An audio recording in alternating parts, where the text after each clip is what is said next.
is up, guys? This is the TMA Connection, and I am hosting today.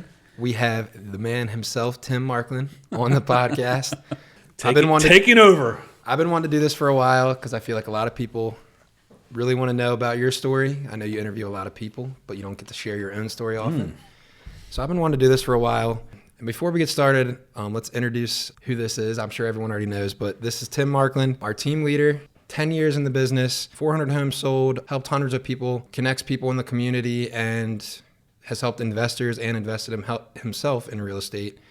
So he has a lot of knowledge, and I'm excited to pick his brain today. Let's do it, man. That's a good intro right there, man. So yeah, let's get started. For the first question, let's just start with how you got into the business. I'm sure some people may heard bits and pieces of this story, but yeah. Just how you got started. I know you have some experience flipping houses, so maybe start before then and, just take it from there. Sure. So I think it really all started back in the early 90s when I was like 17 years old, and my dad and I were contemplating flipping a house before it was cool on like HGTV or anything like that. And we had gone to a couple seminars, read a couple books, but never really took action on it until maybe around 2012, 2013, when my dad sold his business, came into some cash.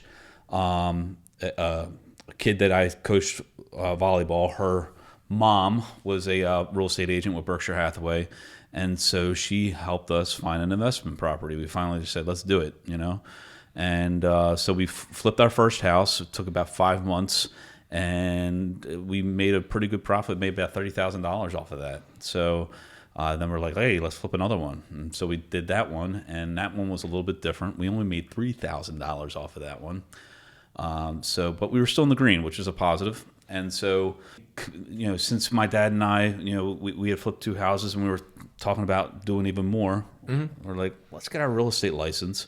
And that way, every time we sell, we're not paying the commissions to agents. We're just, basically paying ourselves, saving money that way. And that over time, that's going to add up to something pretty significant. And so he and I both got into the business at the same time. Some people were under the impression that he's been in the business for a very long time, and I just kind of hopped in on his coattails, which is untrue. And then we got licensed and started spreading the word about being licensed, and just took off from there. It just took off from there. Yeah, I mean, it was also a time when I was teaching where the school system had frozen salaries for 7 years straight, and at the end of every school year, towards the end of the school year, people were really fighting over, with the county government and with the Board of Education, the pay increases, and just nothing was happening for 7 years. And so finally, it's like, I got to do something, because at that time we had 3 children, and one was a baby, and they're expensive, and just could not survive on a teacher's salary. Amy was staying home, raising the kids, which is just a sacrifice that we were willing to take, but something needed to happen. So you were a teacher. He was my teacher before this. Yeah. How long did you were a teacher for? So I started teaching in 2002, and got into real estate in 2015, and then in 2018 had to really make a hard decision as to whether I was going to leave a career that I had been in for 16 and a half years to do this real estate thing full time. So you were licensed and teaching for 3 years? 3 years. Almost 3 years. Were you doing deals while you were still a teacher, or were you kind of just still prospecting investment properties? Yeah, we were doing deals, and I think the greatest advantage that I had, and hence the name, the Markland advantage, was that there were two of us doing one person's job. So anytime anything took place during the day, my dad was able to cover it while I was in school. In the afternoons and evenings and weekends, I would be out there, helping people and all that. So what would be, like, if someone said they wanted to start flipping houses or they want to invest in real estate, what would be one piece of advice that you would give someone? Let's just say they say, I want to, in the next year, I want to, like you and your dad did, I want to flip a house in Harford County or anywhere. What would be one piece of advice you would give them? I think overall, you're never going to know everything, and so don't wait so long. We waited 20 years before we actually made a move and did this. If we would have done it a lot sooner, I think, life would have been different. But a lot of times people just don't want to commit to take action because they don't know enough. I think there's a certain amount of knowledge that you need. Like, you do need to know, like, what constitutes a good deal as far as the math and everything. And what your motivation is, whether you're going to be buying properties to flip them and then resell them, or if you're going to buy properties to buy and hold. And so, good resource that, I've learned from a lot was Bigger Pockets podcast. Okay. They, if you listen to that, there's a lot of great material there, but ultimately make the decision, take the leap, reduce the amount, as much risk as you can. But anything in life that is worth, it's going to come with a little bit of risk. Yeah, definitely. Okay, so you have your license now. You're in business. What does a day in the life of a successful agent look like? What is your day-to-day activities? My day-to-day. And then maybe let's do your day-to-day, and then what does the best day for you look like? So let's start with just day-to-day. Day-to-day. Day-to-day starts out with, waking up and taking my youngest to school and then getting right to the gym. The gym is a non-negotiable for me. What time are you waking up?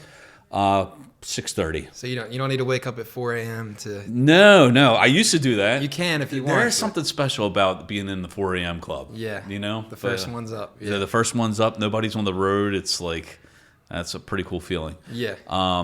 If I could get back to that, I would love to do that. But I don't want to wake up everybody in the house either.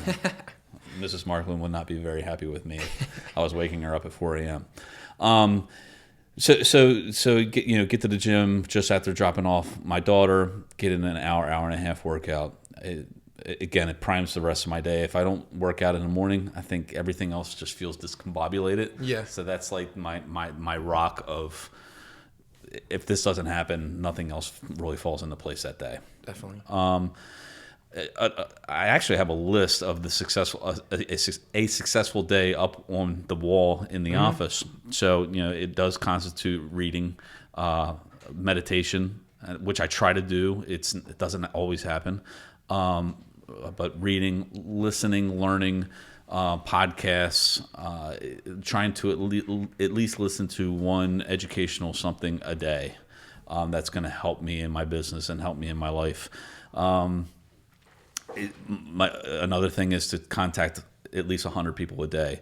Now that could be through a social media post. It could be phone calls, but in this business you have to be in constant communication with people, because it's a referral business. And when you're out there and you're trying to grow your business, you can't be a secret agent. You have to be somebody that's out there. I've heard you say that before. You can't be a secret agent when you get your license, because right.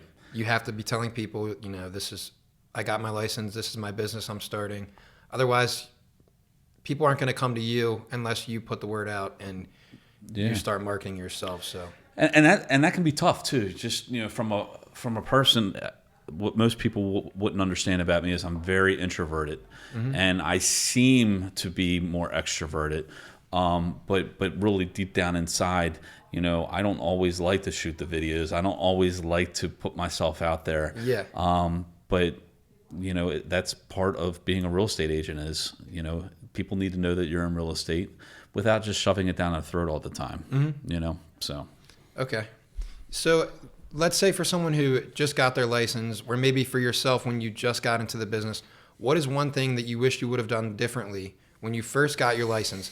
So you're fresh, you just got your license. What is something you wish you would have done differently, or maybe a piece of advice for someone who just got their license? That's a great question. I would have done it sooner. I think but then again, if that changed anything of where I am now, then naturally I wouldn't change a thing. But certainly, when you're a teacher, you get a lot of great benefits. Health insurance is phenomenal. Life insurance, dental, all those grown-up things that that you need. You need for your family. So the golden handcuffs are the benefits of the school system. Maybe not as much on the pay, but the benefits is awesome. Overcoming that fear of making a jump and losing those benefits is tough. I mean, it costs around. It's going to cost me over $30,000 this year just to have my own health insurance. So it's expensive, but it's just a necessary evil that you have to do. So definitely, that was the tough that and just a love of teaching the kids was the hardest things to overcome when I left. So you maybe don't wish you would have done it earlier. It just kind of all worked out, and that's just the way. I mean, if I could say if I could have done anything differently, I would just. I mean, really, the people that I aligned myself with going into the business, having my dad there as a support for leverage, the brokerage that we were previously at was just phenomenal with. Teaching the actual business of everything and providing the tools and the mentorship and the camaraderie amongst people in the office. I mean, I was blessed to be set up and learn from some very good people, the business from the very beginning. Would you say, like, what is one piece of advice you would give to a new agent? Like, besides you need to put yourself out there, like, what is just one solid piece? If you do this 365 days a year, or maybe if you do this once a day, you'll be better off. Is there any, like, one piece of advice you could give to someone who just got their license? It's not a get rich quick scheme. It takes time. You definitely have to focus on doing the small things on a daily basis that over time create something bigger. And you want support. When you get your real estate license, you hang your license with a brokerage, and there are different brokerages with different models, with different commission splits, and usually the higher the split, the more that brokerage is providing. I think the more important things to focus on are education and the tools and resources that they have, the mentorship, the guidance that they're providing, the leadership. All those things are way more important than the commission split, because it's a long-term play for you. And if you're going to last long, you need to have a good established foundation for being in the real estate business. I've heard Dave Cummings say before, like, sometimes different parts of your business, career, or in your life, different brokerages may fit you better. So maybe for a newer agent, it's better to find a brokerage that is really offering all of that education and that extra support when you first get your license. And then maybe later on when you start getting busier or when you have more knowledge, then you can start looking around and finding different brokerages. But exactly. Yeah. I mean, and I think, sometimes people get in there, they're like, well, this brokerage offers this split, but this brokerage over here offers more, and this one even more. And it's like, again, don't look at so much of what the commission split is to look at what's established there to help you grow your business. That's what's most important. And then, a brokerage like Cummings and Company, I believe they only accept agents that are 2 to 3 years in the business or have a certain amount of transactions. So their model is different from other models, and it's just you have to find the model that's going to fit best with you. Especially when you're starting out. I would say, like, for me, when I got my license, the stuff that was on the test and in the coursework that I took was just not. If you think that that's going to be enough knowledge for you to start, it really isn't. It really isn't. So for me, it was beneficial to.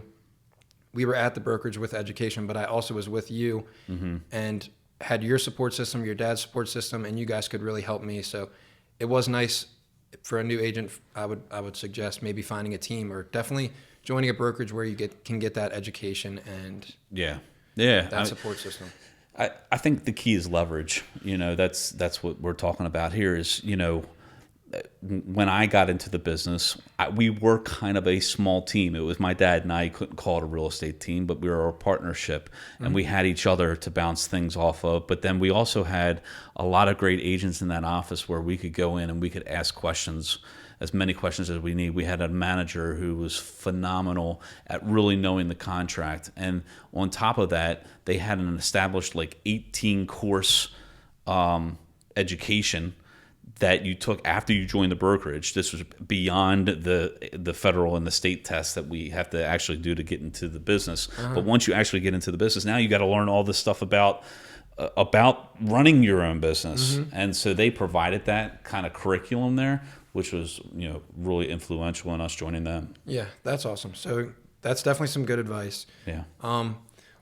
So now you've been doing business for a while. What is a day-to-day activity or some of the day-to-day activities that take up a lot of your time that maybe your clients don't see you doing? Yeah, so I mean, we really try to focus on creating a very smooth experience for our buyers and sellers. You know, I mean, because basically, if you do a good job for them, you're making a difference with them. But then they're also going to talk about you either positively or negatively moving forward. And so, good reputations in anything is very important. So. But things that I mean, they're maybe like shooting video or like anything that your clients don't see you doing. Because I feel like people might think you don't have to do a lot, or like you said, it's a get rich quick thing. But there's a ton of work. So what are some of the things that people don't see you doing that really build your business or really help you get to where you want to be? I really do feel like it's a lot of promoting yourself. But then once you do have buyers and sellers, it's time consuming to work with buyers, only because there's several places that you're going, several houses that you're looking at, where when you're working with a seller, you're working with one house and people are coming to you. Yeah. So certainly working with buyers does take up more time. I do enjoy it very much, but you're also at the mercy of other people's calendars too. So, I have clients right now that can only go out, after 5 or 6 at night, because they work during the day. Yeah. I have other people that can only go out on the weekends. And so that's a struggle sometimes, is to try to balance all these things. And when you get really busy is, what another thing is, people don't understand how much is going on behind the scenes. They don't. And you're taking phone calls, you're trying to find properties that might not even be on the market yet. You're marketing your listings. We don't just put a listing up on the MLS and then we're done. We're constantly reaching out to other agents and targeting people to bring them to the property that you're trying to sell. Yeah, there's a lot. There's, of course, the marketing piece of not only marketing listings, but marketing the business, shooting the podcast, doing videos like with Drew and stuff like that. Because those are, that's where people are. People are on social media. And again, you have to promote yourself and what you're doing and creating that brand and awareness so that when people think about real estate, they're thinking about you. And so, especially with new agents, is you got to get out there and get in front of people. Now, some people cold call. I don't cold call. I'm providing more of an attractive marketing where hopefully people that see what we're doing and there's evidence of success will want to work with us based on how we hold ourselves, out there in the eyes of others. So. One thing I've seen you do in the office is you always check, like every morning or every time you get into the office, you're checking the MLS to see the local market. Yeah. And I feel like that's something that a really good agent does, because you know exactly what houses are coming on the market, what houses are selling for. You know the market extremely well, so that helps you. Yeah. When you are, doing deals, or when you are listing a house, or when you're helping a buyer, if someone's maybe overpaying or overlisting their house. So I feel like that's something that clients don't see you doing, is really just knowing the market extremely well. Learning the market, yeah. So, it's having conversations with lenders. Where are the interest rates today? It's what's the average days on market for the Baltimore metro area.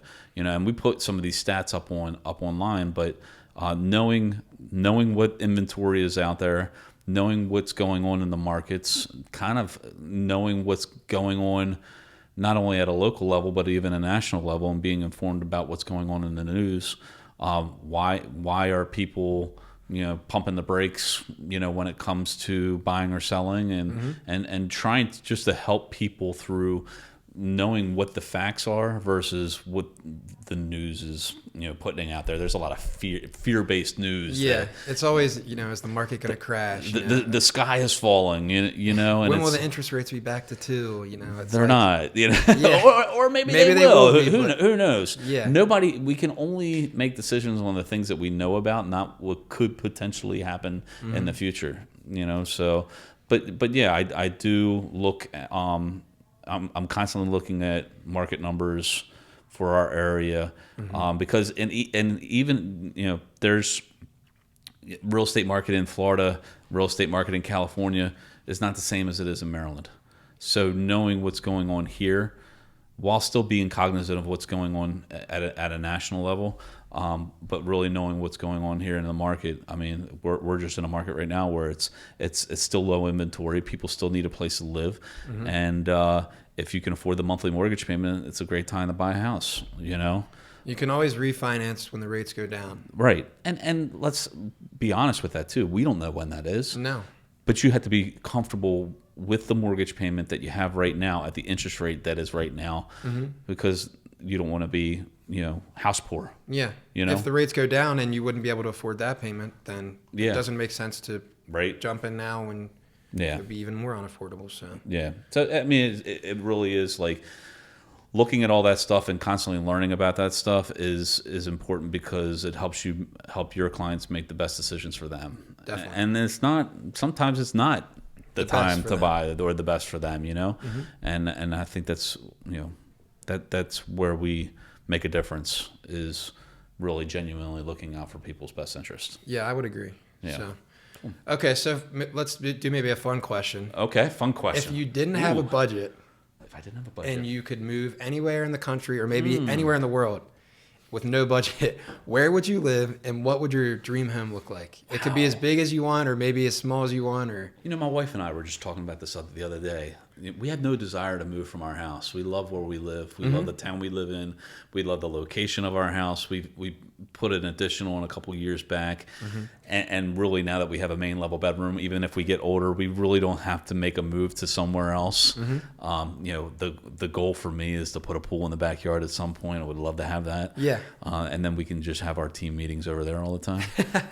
That would be sweet. That would be sweet. So I don't necessarily know if I would have my primary residence somewhere else, anywhere in the world. I love where I am right now. So maybe But I do, at some point in my lifetime, want to have a beach house. I would love to have a place at the beach, a place that's warmer, that we could travel to, and or even get to easily, or maybe two. If this is made up and we can have it all, maybe two beach houses, one in a warmer climate and one that's only 2 to 3 hours in Delaware or Ocean City area. But one that you can something about waking up and hearing the crashing of the waves is just my kind of life, I think. Maybe two, one for you guys, and then one that you could let me and Adam stay at, whatever we want. Right.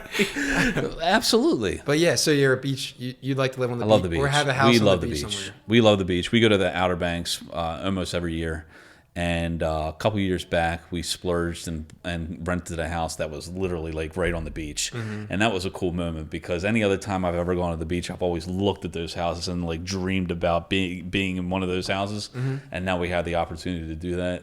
And you can't go backwards now. Yeah, you can't go back to the other house. You can't do it. It's like being able to walk right out and right onto the beach and hear those waves crashing from your bedroom. There's nothing better. Without having to park your car and pack up all the gear and then unpack it. And so two beach houses is my ultimate dream home. Sounds good. I always thought too, maybe some people, like you said, you wouldn't move your primary residence somewhere else because you love where you're at. I love where we live. Yeah, I love where we live. I love the community.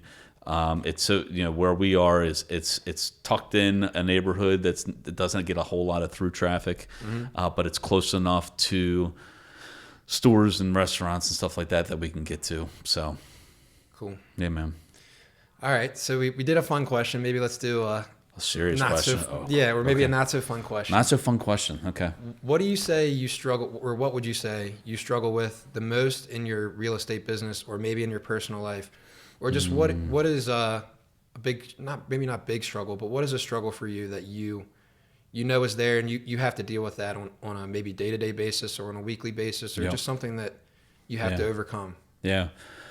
I think it's the daily mental game of the business, the ups, the downs, wondering where your business is going to be coming from, especially in slow times. That it does wear on you sometimes, and so I try to offset that by making sure that I'm working out every day, making sure that I'm not only learning about things like podcasts that are positive and stuff like that, but then just also listening to positivity. Every morning I'm not listening to music, I'm listening to like motivational type stuff that sets my mindset for the day. Not the news that's oh my god, no. I try to stay away from the news as much as possible, to a certain degree. But I think the political scene over the past several months has kind of been interesting. Yeah. So I have followed that a little bit. But yeah, I mean, it's really just trying to structure my days so that I can maximize the day. And I feel if I can cluster a lot of those together, I'll have a good life. I think part of the problem with people, including myself, is that when we start to focus too far into the future, we worry and get anxious. When we think too much about the past, we get stressed and maybe depressed. If I can just focus on what I have to do today and do the small habits that we talked about in the beginning as far as what constituted a successful day, if I can make those successful days over and over and over, I hope to live a really good life. Yeah. So I enjoy what I do. I enjoy the people that I surround myself with. I got you and Adam as great agents who have created more leverage for me, because at one point before you came onto the team, and you came on before Adam, right? Yeah, you came on before Adam.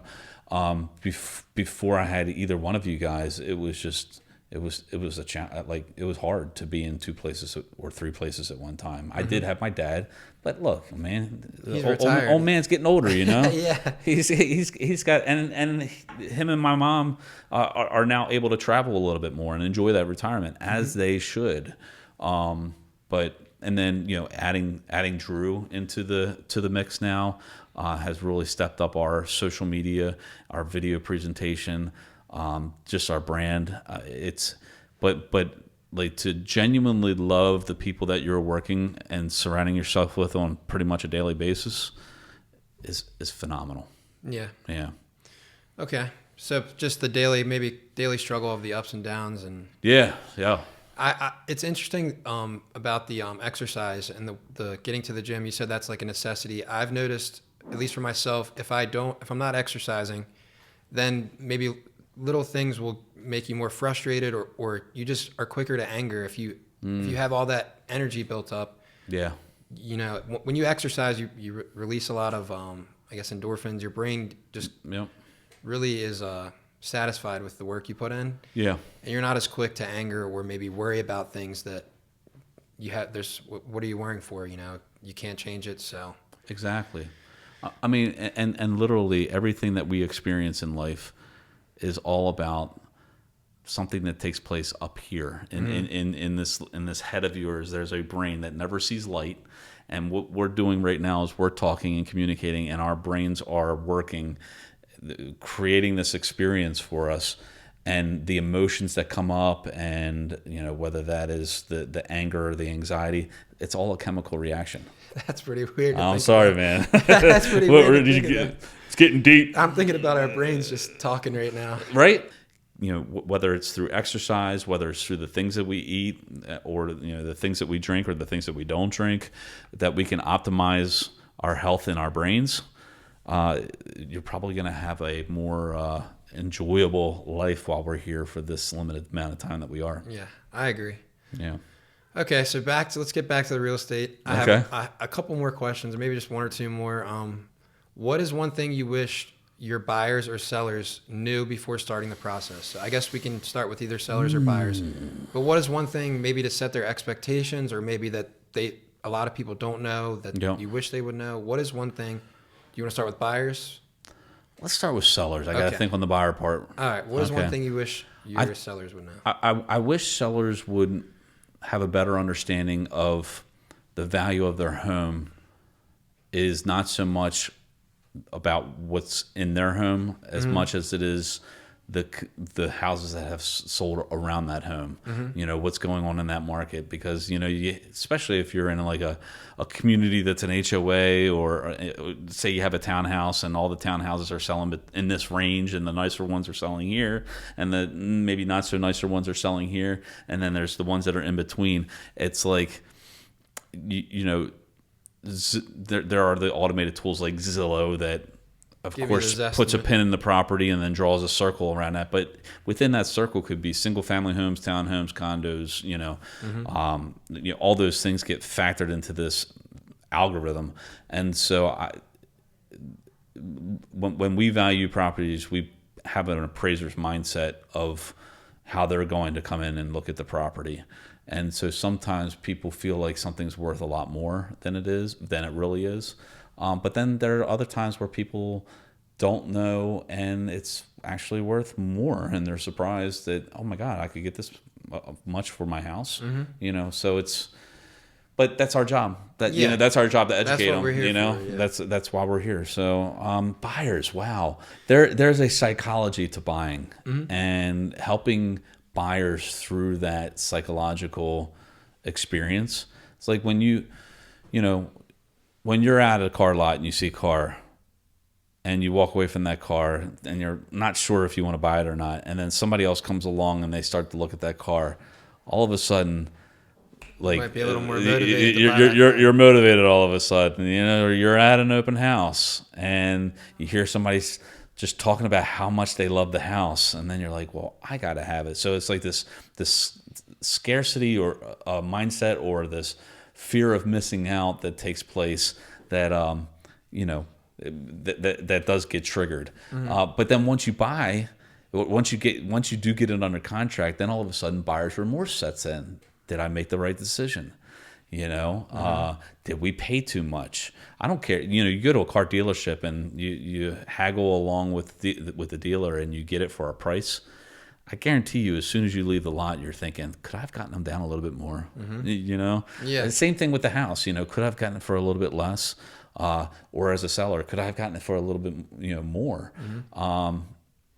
So just understanding that psychology, and it's important to kind of help your folks through that, because when those psychological moments pop in, you know, they're like, oh yeah, you know, Dan told me about that. Yeah, they're you know, it's like for that feeling. This is completely normal. Or it's like, you know, home inspection. Home inspector comes out. They are going to pick apart that house, and there are some things that are just general things that we see all the time, and there's other things that should definitely be addressed. Yeah. No doubt about it. And there's some things that are in between. But when a buyer sees that long home inspection report of all these different items, a lot of times it's not really as bad as you think it is. But because you're spending this huge amount of money, and then you see all of this stuff, you know, on the list, that there might be a little bit of a panic that sets in, and you got to kind of help people guide through that to say, okay, look, we're looking at structural, health, mechanical, and safety issues that are significant. Yeah, you know, that are going to decrease the value of your home. Yeah, or could just be a legitimate like health concern, hazard. Like, you know, there's mold. Okay, well, we can remediate mold. There's ways to do that. You know, but it's definitely something that should be addressed. Yeah, you know, having an outlet that has reverse polarity, or you know, is not, or something that was picked apart because it once was code, but now it's not. It's, you know, helping people guide through that. So just the different psychological moments for buyers as well as sellers, and then sellers knowing kind of how the value of their homes, How we get the value. how do we come to that number? Yeah. I like both of those. Yeah, those are good pieces of advice for buyers and sellers. Thank you very much. I'll have to use both of those. Yeah, there you go. Okay, I think I'm here on the last question. So this will be another fun one. Okay. What is the most bizarre thing that you've experienced in your 10 years in the business? Jeez. It could be a crazy client. It could be a crazy house. It could be a crazy thing that is showing. What is the craziest thing, maybe like a market trend or just the craziest thing that you've seen in your 10 years in the business? That's so tough because there's... Maybe you can do one or two. Like if you're picking between. I mean, one or two. I could definitely say one for my wife because she was doing real estate there full time for a while, working with buyers, and they basically walked in on somebody that was sleeping naked in the basement bedroom. You know, it's like, oh shoot, yeah. You know, that's definitely one for her. That's crazy. Yeah. You know.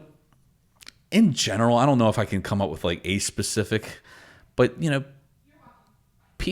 some people are crazy, you know, and there's an underlying reason to their craziness, and trying to decipher why they are acting the way they are acting, has always fascinated me because you want to try to meet people where they are and really understand and help them through whatever block that they have in their mind for whatever reason it is. So you do kind of become a psychologist or a therapist type thing. Yeah. Because people, you think that they're not gonna, you know, that you think from the surface, oh my gosh, but when you dig down deep, people are good people, and you just have to kind of understand where they're coming from. The reasoning behind the reason behind crazy. Yeah, so when I taught, you know, there were some students that were just some punks. You know, I mean, not you, not you, Dan, not you at all. Only a little bit. You know, there were some challenging students, and I always liked it because students would be like, "You don't like me." It's like, well, yeah, you're right. I don't. I don't have to like you. You don't like me. Yeah. You know. But when kids would act out at the surface, you're like, the kid's a jerk. But then if you dig deeper down and maybe you see how they're living, what's going on in their life, you know, to truly understand what's underneath, I think is just so important. And just having a little bit more empathy for people and trying to understand their perspective is really important if you're going to be successful. Definitely. Yeah. So let's say, like, what's the craziest house you've been to? Or like, have you been to any old houses that people would be interested in? God, I love the one that your very, very first deal, where they had the water off at the house, and the house was like just... That was an old house. It was an old house. It was in really, really bad shape. The buyer was just like, oh, I can deal with this, I can deal with that, and everything. And then they went to go turn on the water, and the water just started exploded everywhere. It was way worse than they expected. So yeah, yeah, and that was not good for the buyer to move forward with that house. We definitely we had to get him out of that one. Yeah, you know, and rightfully so. And for that to be your very first deal. I got a good one. I got a good one for you. Now you got me thinking. Oh yeah. My very first deal. Okay, yeah, let's talk about that. My very first deal, we were helping a great couple sell their home, and we got an offer, and the offer said that they wanted to occupy the property before settlement. They wanted to do a pre-occupancy settlement, right?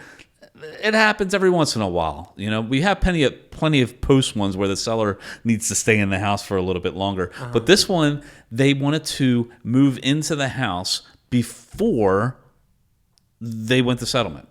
They were moving from Florida. And so, again, my dad and I were working together at the time. My dad has a very investigative type personality. He was a Baltimore City police officer, you know? So if somebody's going to move into your property and quote unquote rent from you, what would you do? Vet them, or you would vet them, right? Yeah. You would do background checks, stuff like that, and see. So my dad kind of opens up a can of worms, and he sees that there's some bankruptcies, some judgments against this guy, and that's kind of questionable. And this was before the offer was accepted. So my dad called the lender because we're looking out for the best interests of our seller. Are we going to accept an offer where this person can actually get to the settlement table? So we reach out to the lender, and my dad asks, are bankruptcies and judgments and liens and stuff like that with the past history that this person had, would you be able to get this loan to the settlement table? So the lender's like, yeah, we're good to go. So we went with this contract. So my dad goes to the home inspection, and at that time we went to the inspections as a representation for our seller, just to make sure that everything's going well. And there's pluses and minuses, but we won't go into that. And so when the buyer shows up, he had gotten word that my dad did all this digging about him. And the buyer tells his agent, I'm not moving forward if this guy is still here.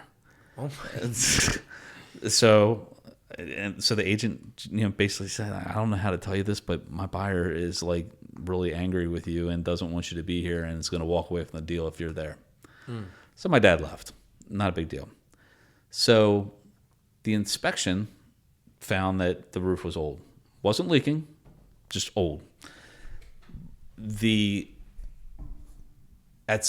Actually, it was after the inspection process. Everything turned out with the inspection all right. The gentleman came to the house, the buyer came to the house when the husband of the seller wasn't there, and starts talking to the wife. And the wife, in good faith and was saying, the roof is older, probably going to need to replace it in the next couple of years, but there's no leaks or anything like that. She was just trying to be helpful. Well, now all of a sudden, this guy wants a brand new roof on the house. Oh my gosh. Yeah, and that's why we don't let buyers and sellers talk to each other. Definitely not. Because she didn't know that what she was kindly saying to the seller or to the buyer was going to be used against her, right? So we go back and forth. We're not putting a brand new roof on there. No. So then it got heated between the seller wife and the buyer husband. And they started going at it. Well, what he didn't realize was that the seller's husband was actually home. So he comes out. They get him away. You never go to somebody unannounced without your real estate agent. No. So literally first transaction, first settlement, sellers come in with me. We sign. Walk out the back door as the buyer is coming in the front door to sign their docs.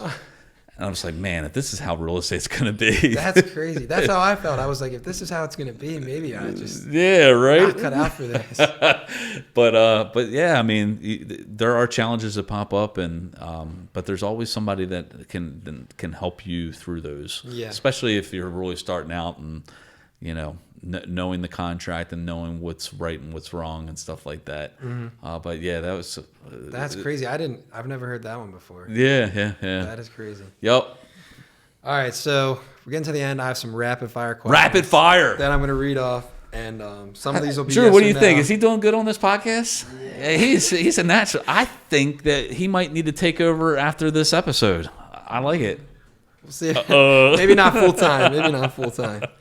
All right, so let's go through these. Rapid fire. Would you rather do an open house or show a client just one-on-one?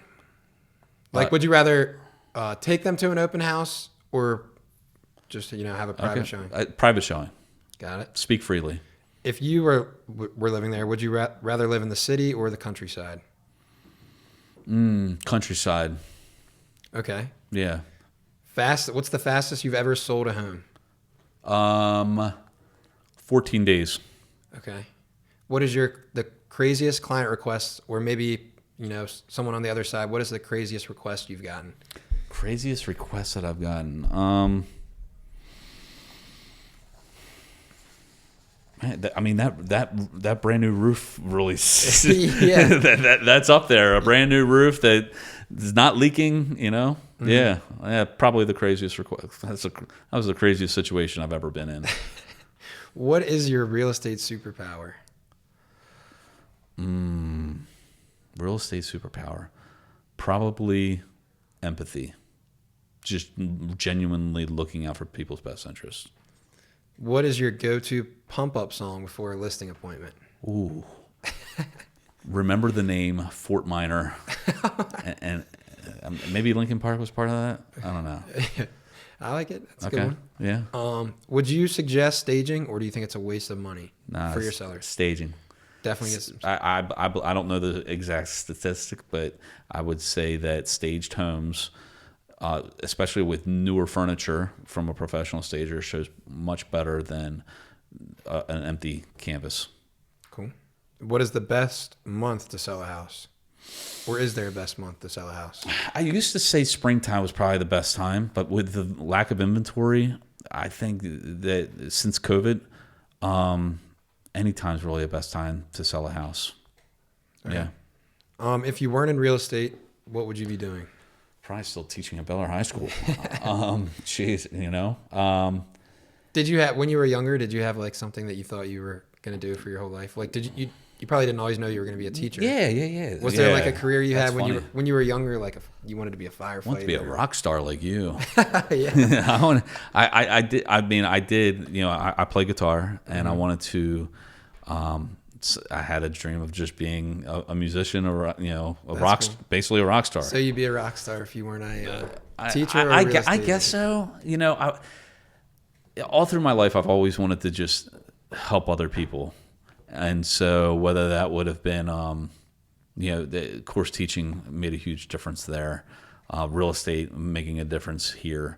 I at one point before I became a PE teacher, I was thinking maybe history. But yeah, I don't know. Okay. What is an overrated home feature, or what do you think is something that people think adds a lot of value to their house, but maybe it doesn't? I could get shot for this, but solar panels. Solar panels. I think solar panels. People, I don't know if it's worth it. And I apologize for anybody that's in the solar panel business, but there's so many people that don't understand a whole lot about solar that I don't necessarily. I think it actually hurts the amount of people that are interested in a house versus that are interested in the house. Sometimes I feel like sometimes it's on a case by case basis too. Like it can be. It could save you a lot of money at this house, but the house right next door it might not save you as much money. Or right. So, yeah. Just people don't have a big enough understanding about it to make a huge difference. Okay. And my last one is, do you have a favorite real estate TV show or podcast? Great question. I follow a lot of Tom Ferry. There's a real estate podcast guy, a guy named Jared James, Brian Buffini, all those, Ryan Serhant. Do you watch any like TV shows, like any Netflix? I did at one point watch like Selling Sunset and stuff like that. But you look at that stuff and you're like, yeah, that's not really how it is. Yeah. They make it look like it's all glamorous and everything, but it's not how it really rolls. Yeah. All right. Well, that's all I have for you today.